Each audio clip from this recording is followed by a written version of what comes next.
दोस्तों थोड़ी सी पुरानी बात है, मैं एक बार मंदिर गया तो मैं अपनी मदर के साथ बैठा हुआ था। साइड में एक चिकनी सी दीवार थी, तो वैसे तो मैं दर्शन ही कर रहा था, लेकिन मेरा ध्यान साइड में चला गया। एक चींटी थी, वो उस दीवार पे चढ़ने की कोशिश कर रही थी।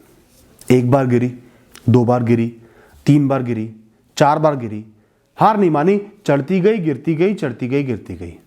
अब मुझे ओवर थिंकिंग की बीमारी तो बचपन से है ही, तो मेरा दिमाग सोचने लगा कि ये क्या हो रहा है।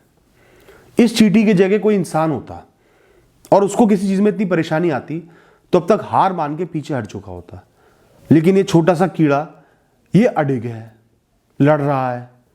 ऐसा क्यों? क्या कमी है हम इंसानों में और क्या अच्छी चीज है इस मूर्ख कम दिमाग वाले कीड़े में? तब मुझे एहसास हुआ दोस्तों, हम जो ह्यूमंस हैं ना, बड़े इंटेलिजेंट लोग हैं, बड़े इंटेलिजेंट बीइंग्स हैं। हमारा दिमाग बहुत चलता है, क्या होगा, कैसे होगा। एक तो हम स्टैटिस्टिक्स और एस्टिमेट्स निकालने में एक्सपर्ट हैं। 2 बार गिर गए तो अज्यूम कर लेंगे तीसरी बार भी गिरेंगे ही या फेल ही होंगे, वैसे ही डिमोटिवेट हो जाते हैं। फिर हम दूसरे ऑप्शंस तलाशने लगते हैं। किसी भी रास्ते की कितनी कठिनाइयां हैं पहले ही मापना चाहते हैं, पहले ही पूरा एस्टिमेट ले लेते हैं।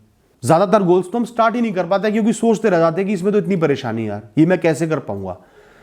फिर हम अपने आप को एनालाइज करते हैं, क्या मेरी कैपेबिलिटी है, क्या मेरे बस की है।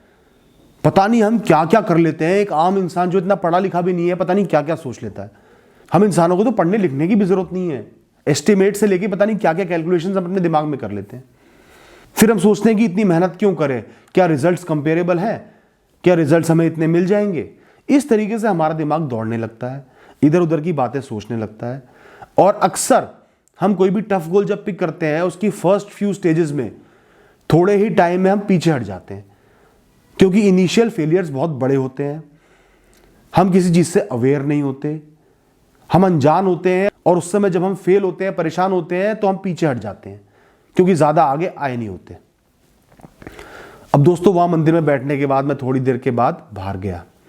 मेरी मदर कोई चीज भूल गई थी, उन्होंने मुझे दोबारा भेजा, और जब मैं वापस आया तब पता है मैंने क्या देखा? वो चींटी आधी दीवार चढ़ चुकी थी, क्योंकि उसने हार नहीं मानी। 10 बार गिरी लेकिन कोशिश करती गई, इसलिए कामयाब हो गई इतने टफ टारगेट में। तो दोस्तों उस चींटी से सीखो, लाइफ में जब भी बहुत बड़ा गोल बनाते हो, चाहे वो करियर का गोल हो, यूपीएससी करना है, इंजीनियरिंग करनी है, नीट करना है, या बहुत बड़ा बिजनेस खड़ा करना है, या एक्टर बनना है, या क्रिकेटर बनना है, या आपको लव मैरिज करनी है घर वालों के अगेंस्ट जाके, या आपको एक अपने लिए घर बनाना है, कोई भी जब आप बड़ा गोल पिक करते हो, रिलेंटलेसली, बिना दाएं बाएं देखे हुए, बिना कुछ सोचे हुए, बिना कोई एस्टिमेट लिए, बहुत ज्यादा पैशनेटली बस करते जाओ। कुछ नहीं सोचना, दिमाग को बंद कर दो, उस चींटी की तरह बन जाओ। बहुत ज्यादा किसी भी चीज के लिए पैशनेट हो, लाइफ में उसको करना चाहते हो, उस चींटी की तरह बन जाओ। सोच को बंद कर दो। सिर्फ सोच आपकी इतनी चलनी चाहिए, मैंने अपने टारगेट्स को कैसे पाना है, मुझे क्या क्या करना है, हर दिन, हर घंटे, हर हफ्ते, हर महीने क्या क्या चीज करनी है, बस उतना आपके दिमाग में होना चाहिए, और बस उसको करते रहो।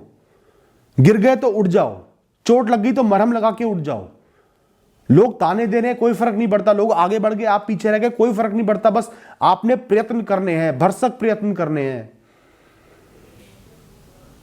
जितना गिरोगे उतना सीखो, उतना आगे बढ़ो, उतना दोबारा कोशिश करो।